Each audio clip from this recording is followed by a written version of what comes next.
BNP ইতিহাস থেকে আসলে বলতে মানে এটা বলতেই হবে যে কিছুই শেখে নাই। ঘটনা 15 আগস্টে ঘটিয়েছেন, নিশ্চয়ই আমরা এটাকে সমর্থন করি না। আমরা তো সবচেয়ে বড় ইতিহাস রচনাকারী হয়ে গেছিলেন শেখ হাসিনা নিজে।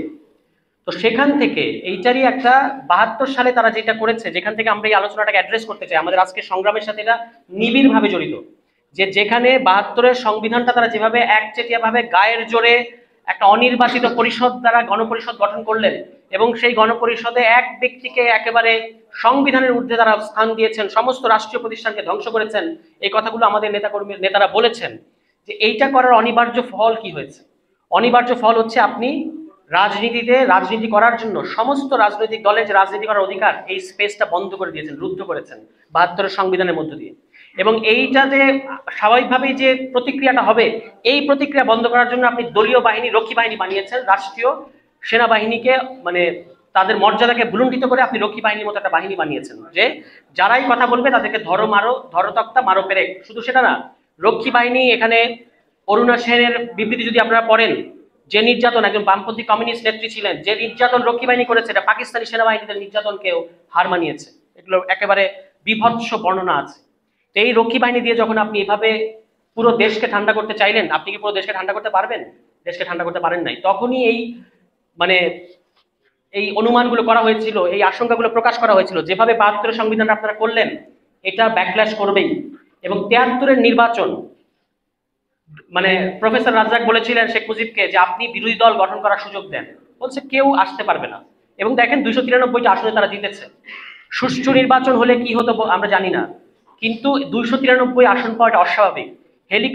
দাউদকান্দি থেকে হেলিকপ্টারে করে ঢাকায় উড়িয়ে এনে ব্যালট বাক্স ওই খন্দকার মোশতাককে জেতানো হয়েছে। ওই যে বলে না, তোমারে বদিবে যে গোকুলে বাড়িছে সে, তো আপনি তো ভাই নিয়ে আসছেন। মুশফিক বললেন না যে 75-এর পরে কারা সরকার গঠন করলো, 15 আগস্টের পরে কারা সরকার গঠন করলো? আওয়ামী লীগের সরকার গঠন করেছে।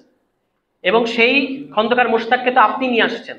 এবং এই যে ঘাত প্রতিঘাত, বারবার আমাদের টালমাটাল, আমাদের সেনাবাহিনীকে আন্ডারমাইন করা, যেটা শেখ মুজিবুর রহমান করেছেন, এবং তার ফলে বিক্ষুব্ধ এক অংশ যে ঘটনা 15 আগস্টে ঘটিয়েছেন, নিশ্চয়ই আমরা এটাকে সমর্থন করি না। কারণ মানে যেটা রাজনৈতিকভাবে মোকাবেলা করার জিনিস, সেটা তো এইভাবে করলে হয় না। তবু যে ঘটনাটা, এই দুঃখজনক ঘটনাটা ঘটলো, এটাকে আপনি চতুর্থ সংশোধনীকে বাদ দিয়ে বুঝতে পারবেন? 75 সালের 25শে জানুয়ারি যে তারা চতুর্থ সংশোধনী করলো, যার মধ্যে দিয়ে অফিসিয়ালি সমস্ত রাজনৈতিক দলকে বন্ধ করে দেওয়া হয়েছে, সমস্ত রাজনৈতিক দলকে বন্ধ করে এক দল, এক দল, এক দেশ, এক নেতা, এক সরকার, এইটা করেছে তারা। এবং করার ফলে অনিবার্য পরিণতি হিসেবে, দুঃখজনক পরিণতি কিন্তু অনিবার্য পরিণতি হিসেবে 15 আগস্ট এসেছে। এবং তারপরেই এই ঘটনাবলীর মধ্য থেকে নভেম্বর আসছে, 3 নভেম্বর, 7 নভেম্বর, একটা ভারতপন্থী পক্ষ, আরেকটা দেশপন্থী পক্ষ, যেটাই বলেন। কিন্তু এই যে 3 নভেম্বর, 7 নভেম্বর বারবার ঘটতেছে বা ঘটলো, তারপরে আমরা কি দেশটাকে শান্ত করতে পারলাম? দেশ শান্ত করতে পারি নাই। 7 নভেম্বরের পরে শহীদ প্রেসিডেন্ট জিয়াউর রহমান ক্ষমতা গ্রহণ করেছেন, এবং তিনি একটা দল গঠন করেছেন বিএনপি নামক।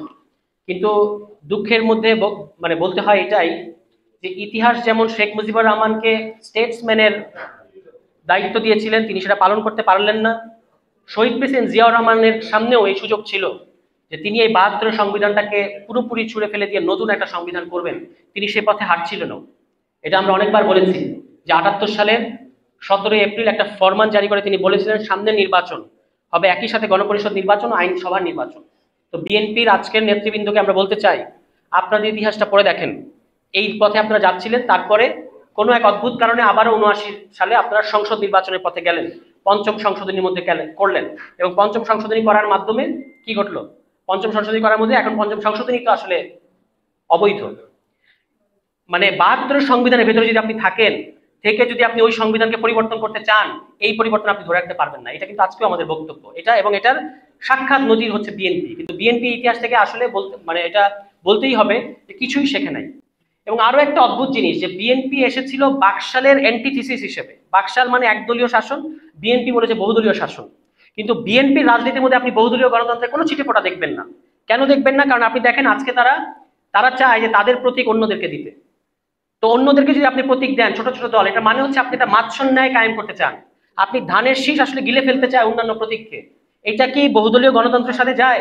ফলে এনসিপি আজকে বহুদলীয় গণতন্ত্রের পক্ষে দাঁড়িয়েছে, যে সমস্ত রাজনৈতিক দল যার যার মার্কায় ইলেকশন করতে হবে, এবং এটা না করলে আপনি আপার হাউসে যে পিআর এর কথা আমরা বলেছি সেটাও তো হবে না।